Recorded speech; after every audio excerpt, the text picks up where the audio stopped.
Às vezes nós esperamos demais no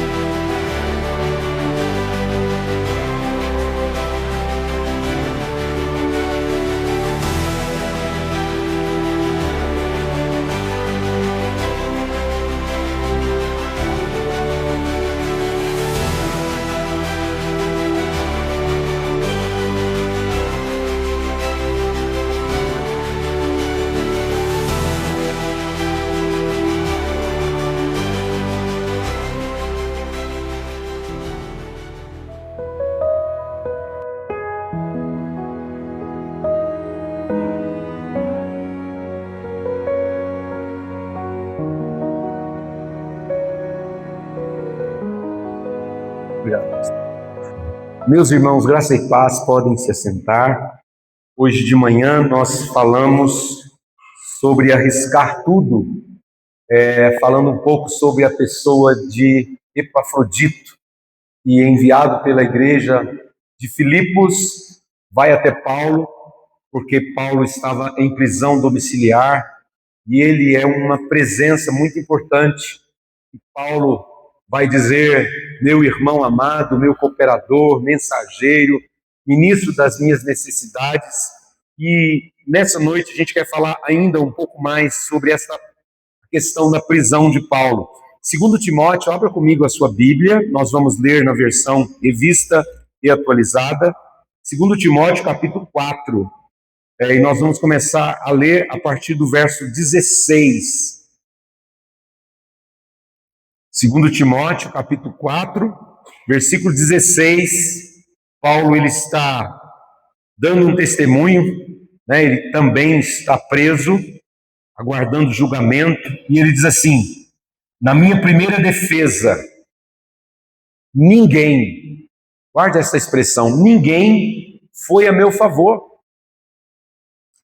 Antes, todos me abandonaram. Que isto não lhe seja posto em conta. Aí vem o versículo 17. Mas o Senhor, vamos dizer juntos? Mas o Senhor, só daí, mas o Senhor, Paulo diz, me assistiu. Mas o Senhor me assistiu. Mas o Senhor me revestiu de forças para que por meu intermédio a pregação fosse plenamente cumprida e todos os gentios a ouvissem, e eu fui libertado da boca do leão. Finalizando o versículo 18, o Senhor me livrará também de toda obra maligna e me levará salvo para o seu reino celestial. A Ele, glória pelos séculos dos séculos. Amém. Senhor, esta é a Tua palavra. Não é uma palavra de homem, é a palavra do Senhor. Nós nos silenciamos, nos aquietamos agora porque queremos ouvir. E te pedimos desde já, fala, Senhor, com o teu servo. Fala, Senhor, com a tua serva, porque nós estamos expostos diante dessa palavra. E a tua palavra certamente vai nos edificar, vai nos consolar, mas também vai nos corrigir, nos repreender, para que nós sejamos homens e mulheres habilitados e capacitados para toda boa obra. Oramos em nome de Jesus. Vamos lembrar um pouco de Roma, irmãos. Roma que cheirava a fumaça e a medo. Nero incendiara a cidade e, para aliviar a sua culpa, ele apontou o dedo e acusou quem? Os cristãos. No seu tempo havia uma multidão faminta por sangue.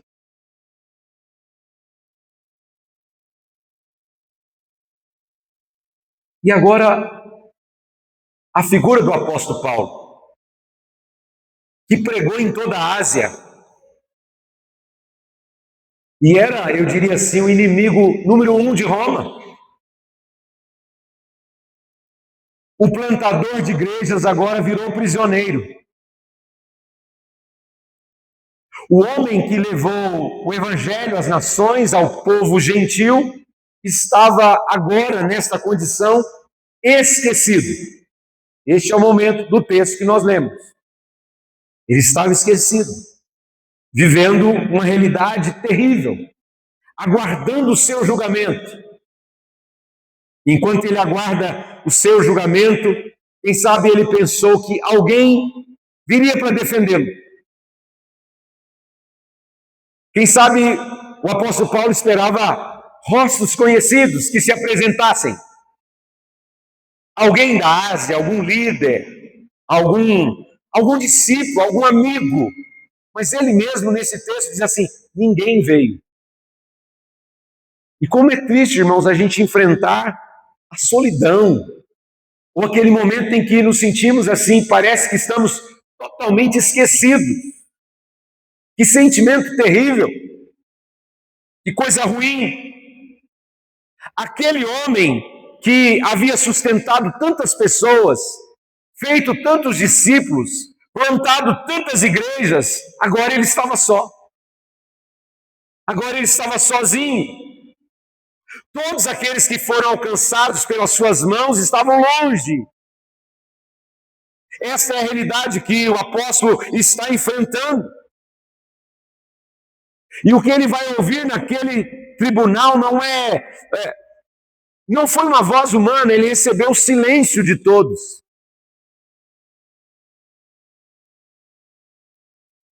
Mas nem tudo está perdido. Amém, irmãos?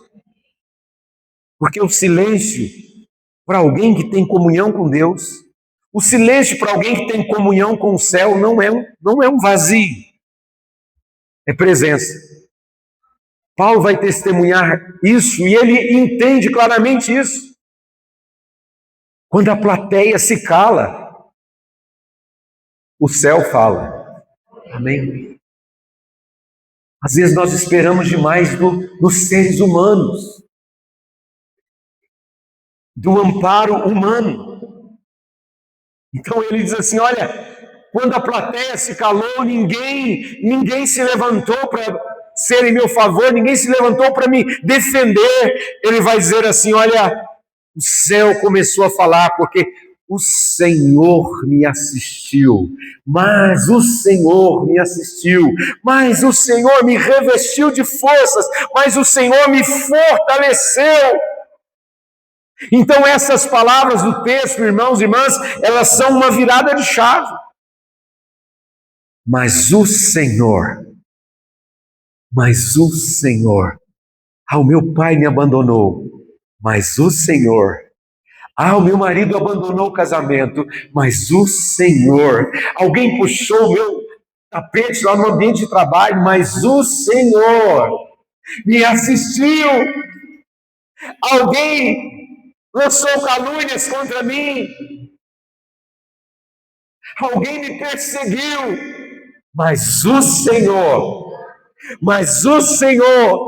me assistiu, mas o Senhor no meio de toda essa diversidade me revestiu de forças, mas o Senhor renovou a minha fé, a minha esperança. Irmãos, aqui o cenário era de solidão.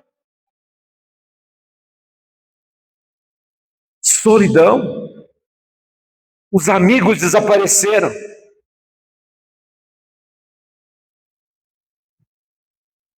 Os amigos foram embora.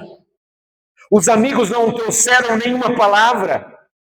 Os cooperadores, os líderes das diversas igrejas, no momento em que ele mais precisava de apoio, de encorajamento, ele estava agora totalmente sozinho. Então o abandono humano aqui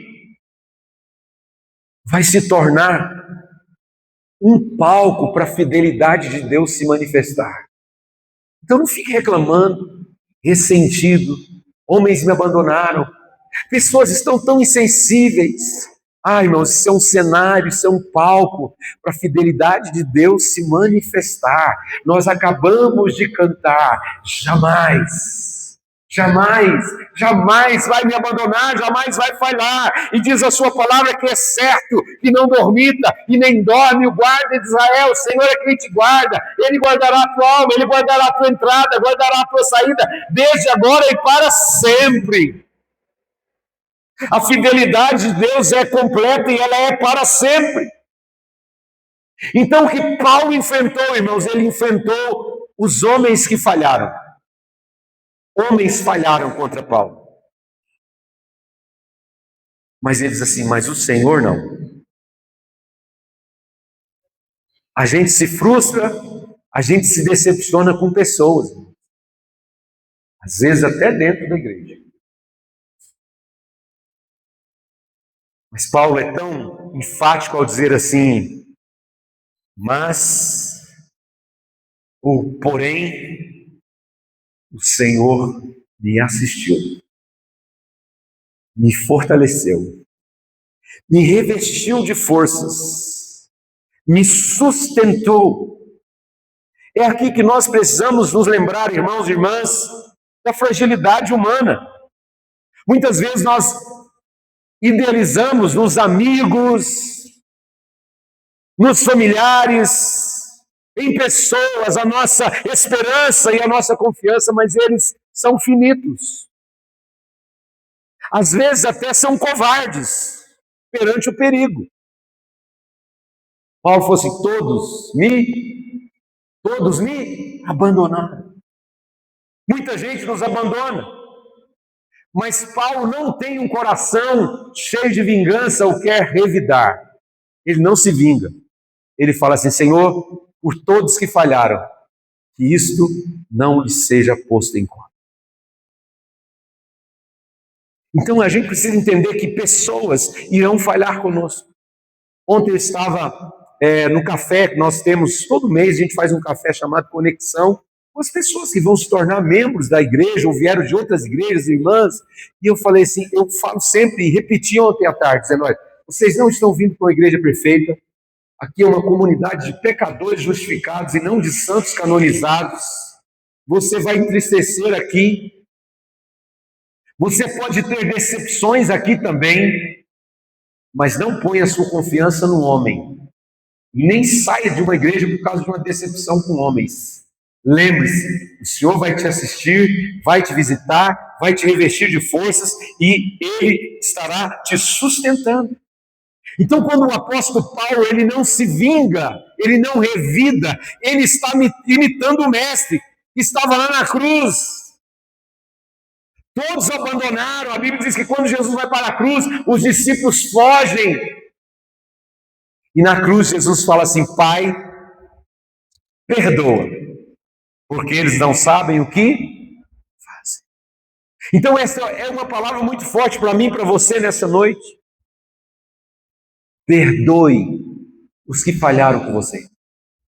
Amém? Quantos estão entendendo? Diga amém. Todos que falharam, perdoe. Paulo vai liberar perdão para aqueles que não estiveram ao seu lado. Para aqueles que o abandonaram. Então não dá para ficar o tempo inteiro ressentido, dizendo, não, eu sou assim, porque meu pai, quando minha mãe anunciou que estava grávida, ele não quis saber, foi embora, deixou. Isso não é motivo para a gente ficar se lamentando, lamuriando e fazendo disso um estilo de vida. Não! Nós temos o Senhor, o Pai da eternidade, o Pai maior, o Pai perfeito, que está conosco todos os dias. Jesus falou assim, eis que eu estou convosco todos os dias, até a consumação dos séculos. Então pare de lamentar, pare de ficar chorando as pitangas e colocando sempre o problema e a culpa nas pessoas. Libere essas pessoas que falharam com você. Não se iluda, irmãos. Nós estamos num ambiente humano e todos nós podemos falhar. E o que mais nós precisamos é perdoar. Imagine um casamento. Quantos aqui são casados há mais de 40 anos? Levante a mão. Tem alguém? Opa, diversos. Se a gente perguntar para esse casal assim, qual é o segredo, né, do casamento longevo? Eles vão dizer assim, é o seguinte, a gente é muito imperfeito. E para ter 40, 50 anos de casamento, a gente tem que perdoar todo dia. Não é verdade, casais que levantaram as mãos? Porque essa pessoa que está ao seu lado não é perfeita. Então entenda isso, jovem, adolescente, adulto, ancião, perdoe os que falharam. Faça como o apóstolo Paulo. Mas ele não só perdoa os que falharam, ele perdoa os que o abandonaram. Tem gente que abandona a gente. E nós não temos que nos perder ou deixar que a nossa vida se torne amarga, carregando ressentimentos. E a gente, quando fala, se ressente de novo, até o semblante muda e todo mundo percebe. A Bíblia diz que é para nós sermos imitadores de Cristo. Pai, perdoa, fracassou, abandonou, perdoa, porque eles não sabem o que fazem. Então o perdão, ele é essencial para nós ficarmos livres de todo peso, irmãos e irmãs, de abandono. Por exemplo, a Bíblia nos conta a história de José. Tem uns sonhos, tem um chamado, tem uma chamada de Deus, tem um depósito de Deus sobre ele desde a sua adolescência, mas a Bíblia diz que ele foi vendido, ele foi arrancado do convívio da família, ele foi abandonado pelos seus irmãos. Ele foi de uma forma abrupta, arrancada do ambiente, do ciclo familiar. Agora eu quero que você abra em Gênesis 39. Apesar disso, Gênesis 39, versículo 2. Quem achou, leia a primeira frase desse versículo. Fique de pé, levante a sua voz de trovão e leia para mim, por favor. Vamos dizer juntos, vamos ficar de pé e vamos dizer até a primeira vírgula lá desse texto. O que diz o texto? Vamos lá, 1, 2, 3. O Senhor era com José. Meu irmão e minha irmã, independente de quem te abandonou, quem fracassou com você, independente da nossa história, o Senhor é contigo. Pode se sentar.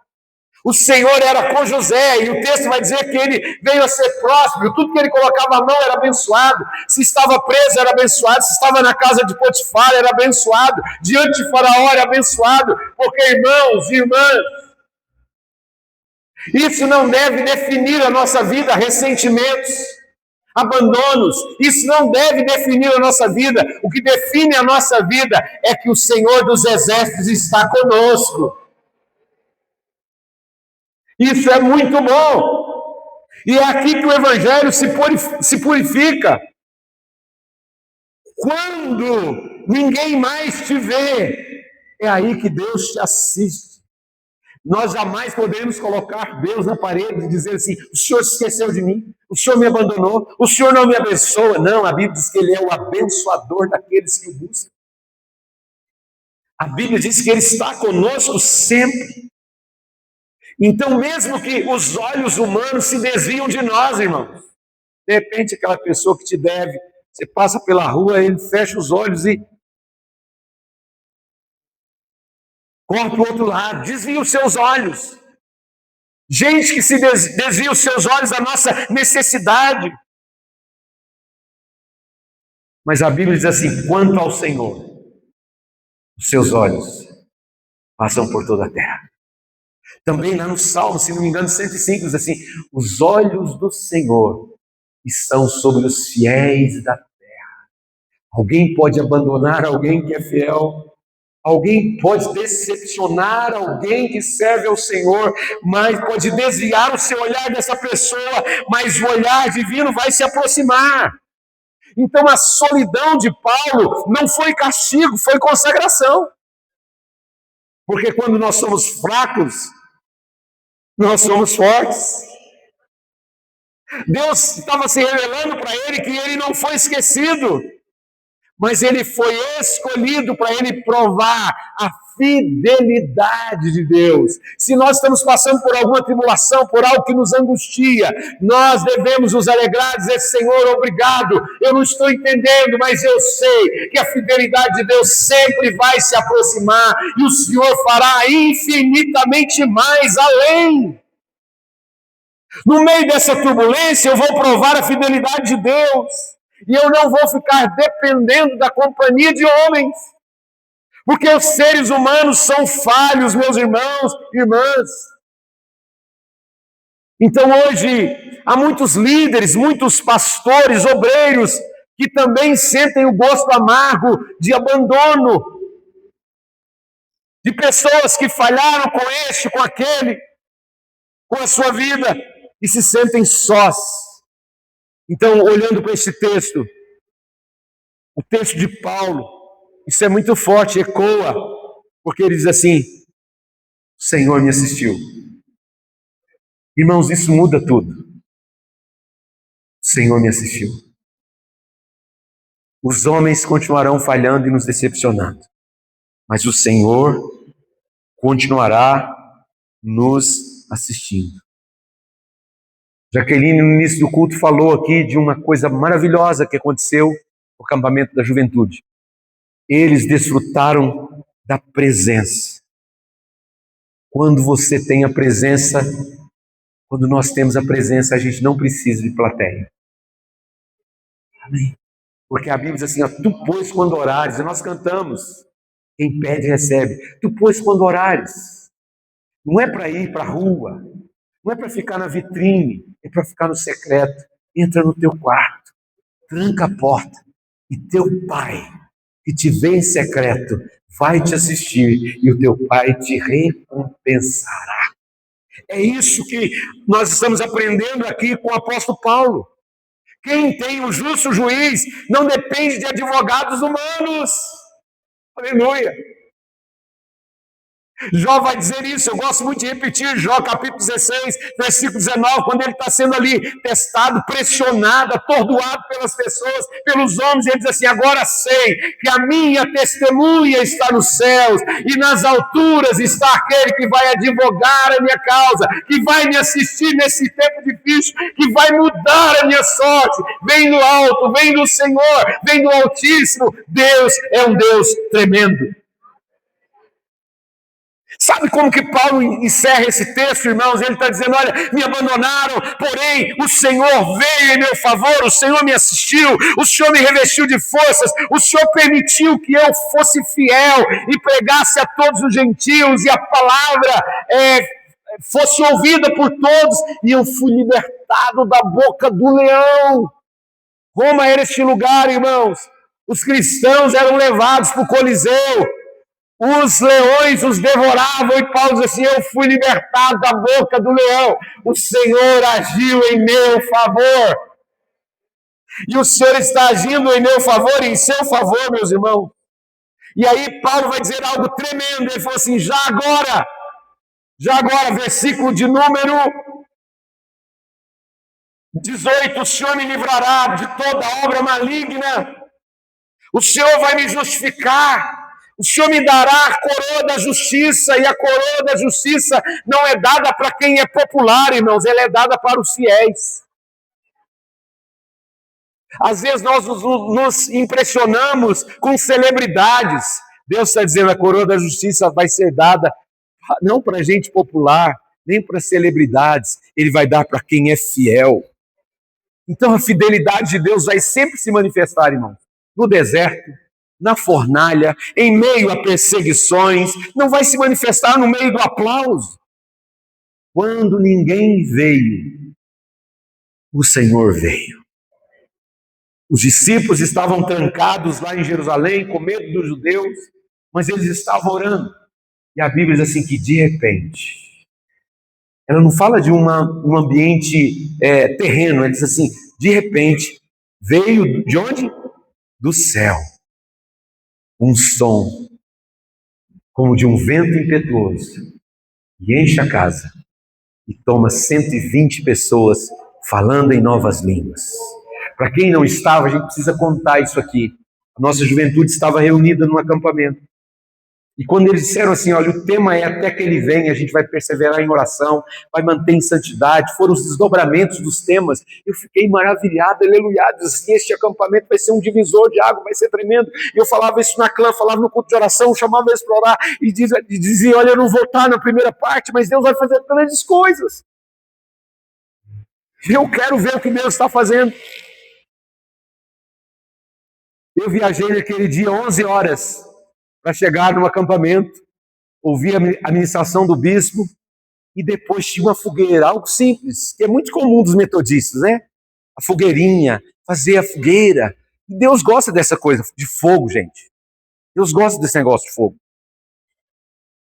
E aí eles vão cantar em volta daquela fogueira, vão ser ministrados. O bom, irmãos, é que eles organizaram muito bem o acampamento. Camisetas, o tema, convidaram preletores, pagaram R$ 250, fizeram um bazar que lhes rendeu R$ 10.000, tudo para ajudar, tudo cooperando. E a gente tem que fazer essas coisas, nós precisamos ser ordeiros, lembrando de ontem à noite, né? Excelentes. Mas a gente não faz controle do vento. O vento sopra onde quer. Sabe o que aconteceu lá pelas tantas, irmãos, que muitos de nós estávamos dormindo, eu mesmo estava na minha casa dormindo. O Senhor resolveu fazer assim, eu vou pegar a galera agora. Eu vou encher eles com o Espírito Santo. E meninos de 12 anos, de 16, de 18, de 20, 25, 30, vão falar em línguas, vão receber visões, vão receber revelações, vão ministrar uns sobre os outros, vão ficar aleluiados, vão ficar inflamados, vão ficar incendiados. Irmãos, até quase 3 da manhã esse mover de Deus lá no nosso campo. E eles estão altamente e totalmente incendiados. Mas ninguém pode controlar, ninguém pode medir, irmãos, essas coisas, não. O Senhor veio.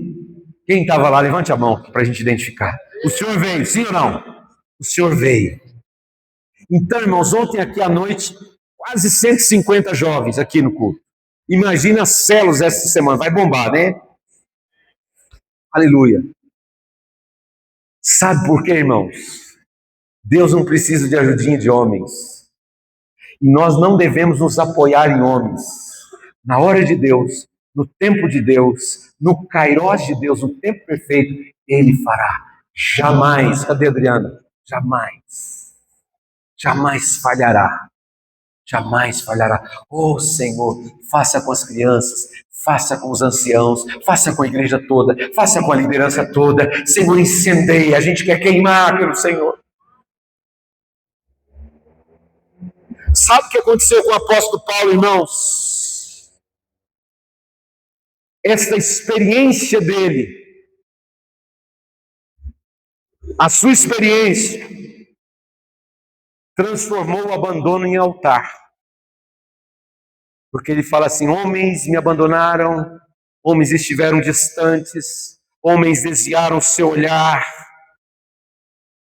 mas isso se transformou num altar. Porque o Senhor veio. O Senhor veio. Tem uma música do Renascer Praise que diz assim, Deus agiu em meu favor, e os dias difíceis se foram, o céu não se fechou. Deus agiu em meu favor, dizia o apóstolo Paulo. Então a prisão se transformou num púlpito. O julgamento se transformou em glória. Então, irmãos, no fim, na conclusão da sua história, não é quem te deixou que você vai se importar. Você não vai se importar com quem te deixou, mas você vai se importar com quem ficou. O Senhor. O Senhor falou assim para Josué, olha, você não precisa temer coisa alguma. Como fui com Moisés, eu serei contigo, onde você colocar a planta dos pés, vai ser um lugar de conquista, minha graça vai contigo, e não tema, ser forte, eu te ajudo, eu te esforço, eu te sustento com a minha destra fiel. Salmos de número 118, versículo 8, está aí no centro da Bíblia, irmãos. Vamos lá, Salmo 118, versículo 8, eu já estou encerrando, mais 5 minutinhos eu encerro o sermão. O salmista diz assim, se você tem essa versão, leia comigo. É melhor buscar refúgio no Senhor. Na versão NVI, nova versão internacional, diz assim, é melhor buscar refúgio no Senhor do que confiar nos seres humanos. Às vezes a gente quer uma ajudinha de seres humanos, a gente quer uma ajudinha do prefeito, daquele político, daquela pessoa que pode influenciar. Faz isso não, irmão. Davi diz no Salmo 40, eu esperei com paciência no Senhor, Ele se inclinou para mim e me ouviu quando clamei por socorro. Ele está aqui. não vai te desamparar jamais, mas eu preciso ter essa consciência de que eu preciso buscar refúgio no Senhor. Salmo 91, que habita no esconderijo do Altíssimo e descansa à sombra do Onipotente, vai dizer: direi do Senhor, Ele é o meu Rei, Ele é o meu Deus, Ele é meu baluarte. Direi do Senhor. Eu preciso falar isso para os meus irmãos, é melhor confiar e buscar o refúgio do Senhor. Deus é o nosso refúgio e fortaleza, e Ele é socorro bem presente na angústia. Portanto, não temeremos. Buscar refúgio no Senhor é deixar de confiar nos seres humanos. Já falei que Jó, diante da incompreensão dos seus amigos, ele vai reforçar essa palavra, ele estava sofrendo. Os seus amigos estavam ali aterrorizando, atordoando a sua vida, pressionando, mas ele tinha uma certeza: agora eu sei que a minha testemunha, quem está vendo e olhando tudo da minha história, está no céu. E é dos céus, é das alturas que vai vir, porque o Salmo 121 diz assim: eleva os meus olhos para os montes, perguntando de onde me virá socorro. O meu socorro vem do Senhor que fez os céus.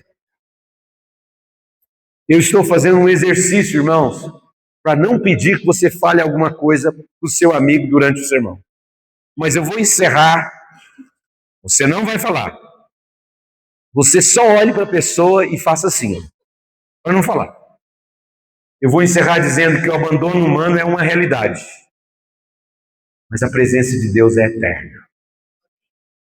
O abandono humano é uma realidade. Pessoas irão nos abandonar, mas nós vamos contar com a presença do Eterno. Vamos